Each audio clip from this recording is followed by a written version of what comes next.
In this video, I will walk you through the evaluation process. Knowing who will evaluate your proposal and how it will be evaluated at each step can help you tailor it to your audience. Hopefully, this will increase your chances of success. Hi, my name is Lucía Rubio Fernández, and I work in the Life Sciences unit of the ERC Executive Agency. In the previous videos, you learned about how to tackle the different parts of the proposal. Let's now dig into the evaluation process it will go through.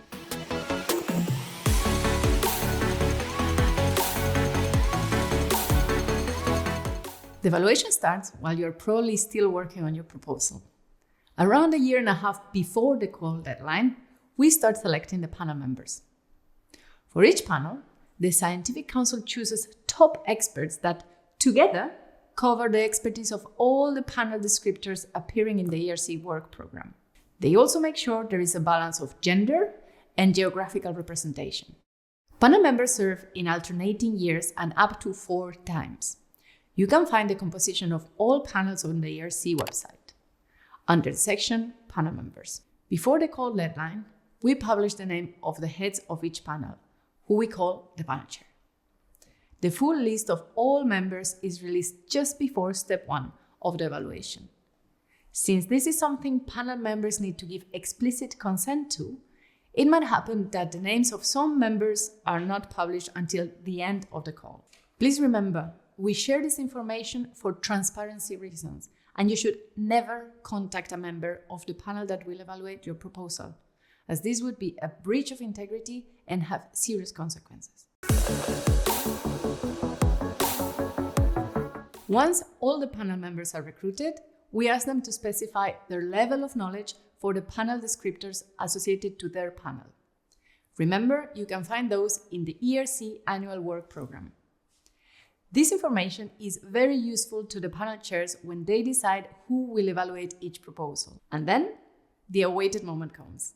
The deadline passes, the call for proposal closes, and we receive the proposals submitted for each panel. The first step we take is to check for conflict of interest. These are situations where panel members cannot be involved or even be present during the evaluation of a certain proposal. This step is key to ensure a fair evaluation of each and all applications. You can find the specific situations in the Guide for Peer Reviewers on the ERC website. This is also the moment where we look at the list of objected reviewers. An objected reviewer is someone who you think should not review your proposal. In the administrative part of your application, what we call Part A, you can indicate up to 3 experts that you wish to exclude from evaluating your proposal. If you have marked one of the panel members as an objected reviewer, we will mark it as a conflict of interest. With all this information, the panel chairs assign the proposals to the experts in the panel that are closest in topic and expertise. They do so by matching the expertise panel members have declared at the beginning of the call with your abstract, your descriptors, and your keywords. This is the only time this will be used, and their only purpose is to find the best experts to review your proposal at step 1. So make sure they are accurate and represent your research. The initial panel chairs meeting happens next, and it is carried out online. The Scientific Council briefs all panel chairs on any changes in the work program and talks to them about integrity, unconscious bias, among other topics. Then it is time for the panel chairs and us, the scientific officers, to finalize the allocation of proposals to panel members and agree on the step 1 meeting details. If you submit your proposal to the wrong panel by mistake, or if it requires expertise that is mostly covered by a different panel, the panel chair can ask to transfer your proposal to the panel that is best suited to review it. Both panel chairs must agree on this transfer. One important aspect that we receive lots of questions about is the success rate per panel. The budget of each call is split among the panels based on the total request for funding each panel receives. So, the budget of a panel depends on the number of proposals it receives and the amount of money all those proposals are requesting. This guarantees that all applicants have the same chance, because the success rate among all panels is flat. So just apply to the panel that is most suitable for your project. If your proposal is in the right panel, but some key expertise is missing, the panel chair can request experts from another panel to review it. Like that, all aspects of your project will be properly evaluated.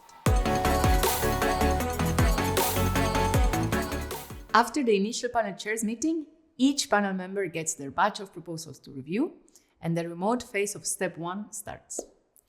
At step 1, panel members only access the part B1 of your proposal. That is the synopsis, your CV, and your track record. Excellence is the sole evaluation criterion, and the main focus of this first evaluation step is on the novelty and the ambition of your project. Panel members will write a review for your proposal based on specific questions. You can find those questions on the ERC website in a document called Information for Applicants.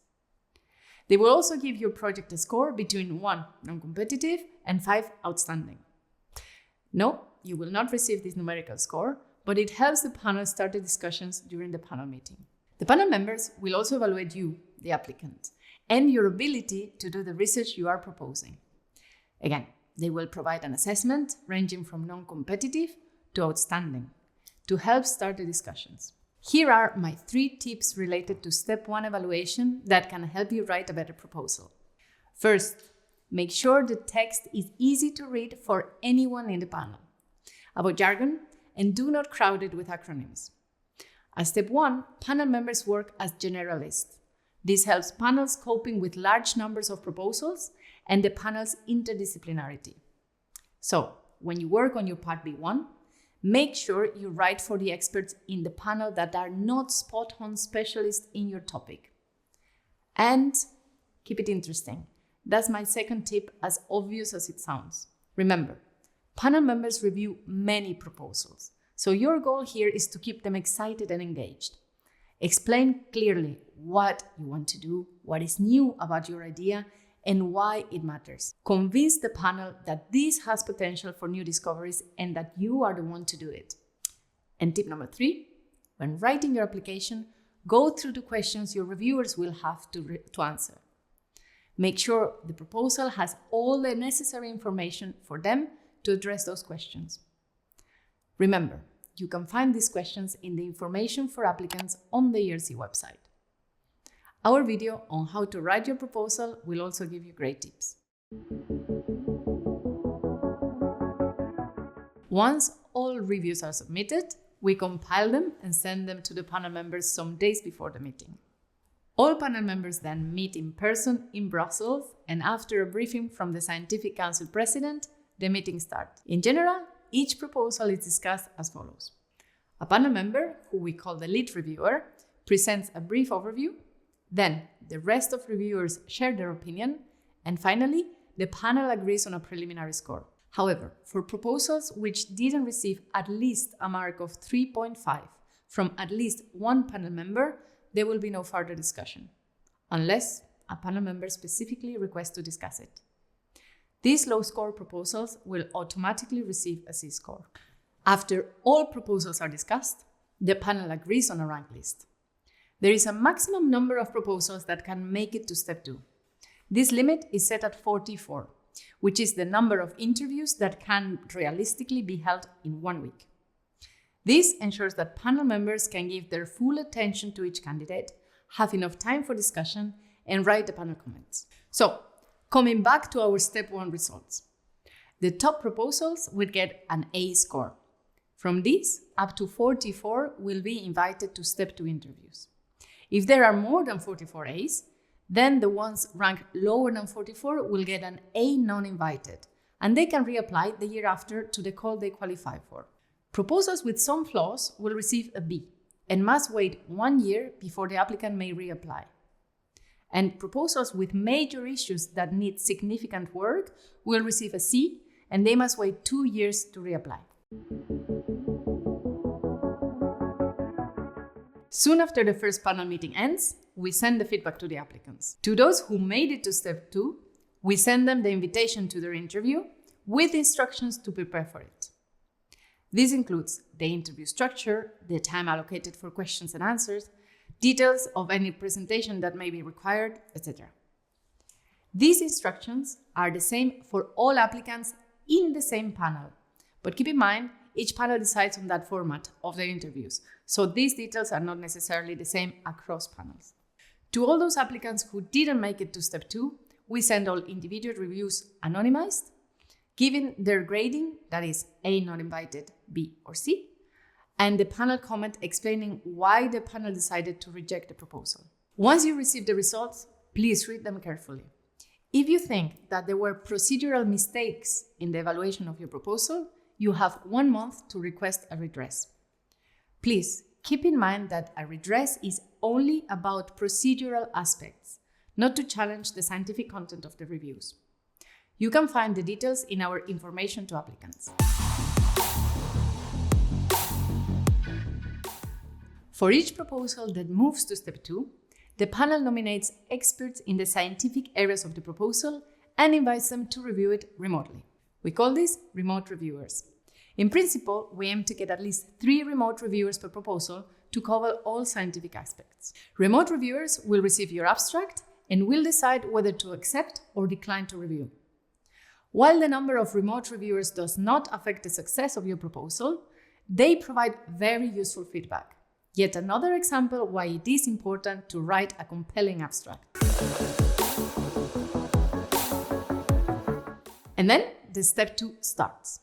Panel members and remote reviewers get their proposals, and for the weeks that follow, they work on their reviews remotely. At this second step, reviewers evaluate the full proposal, so the parts B1 and B2, your CV, and the budget. Excellence remains the sole evaluation criterion, and the main focus stays on the project. But this time, the focus is on its methodology and feasibility. Once all reviews are submitted, we send the compilation to the panel members some days before the meeting. And finally, everyone's favorite part begins, the interview week. While the panel will be meeting in person in Brussels, the interviews will happen online through the platform Cisco WebEx. From my own experience, the 2 tips I can give you to prepare for this moment are: 1. Rehearse in the same conditions you will have on the day of the interview. Be alone, in the same room, with the same internet connection, and most important, make sure you get familiar with Cisco WebEx. Another useful tip is to send us, the ERC staff, at least 1 phone number where we can reach you in case of connection problems during the interview. If you decide to do so, make sure you have the phone nearby the day of the interview, but keep it in silent mode. You can definitely learn much more about how to prepare for the interview by watching our video on this topic. After the interviews, the panel follows a similar procedure as for step 1. They discuss each proposal, they go through the scores, and agree on a final ranking. At step 2, there are only 2 scores, A or B. Proposals scored A are of sufficient quality to be funded if money is available. If there is not enough money for all of them, only the top A's are funded. The few that follow in the rank list will go to a reserve list and will be funded in the coming months should money become available. And the rest of the A's, if any, become unfunded A's. Proposals scored B are the ones that have some flaws, so even if the panel had unlimited funds, these would not be considered for funding. All the applicants that reach step 2 but are not funded can reapply the following year to the call they qualify for. At the end of the meeting, the panel collectively writes a panel comment for each proposal. This feedback, just like step 1, explains why the panel made this decision. All applicants also received their score, A or B, and all the individual reviews received at step 2, again, anonymized. By this stage, each proposal has been reviewed by the panel members and by external experts, and discussed twice by the whole panel. So the feedback you receive is very meaningful and comprehensive. Please take it as constructive feedback. In this video, I describe what happens to your proposal after you submit it. I hope that understanding the process behind each step and knowing who will read your proposal and how will help you prepare and increase your chances of success. I also trust now you see how much effort the ERC puts into ensuring a fair evaluation, from choosing the best reviewers to addressing conflicts of interest and making your interview as pleasant as possible. Make sure you also check the other videos in our series for more tips. From my side, I wish you the best of luck.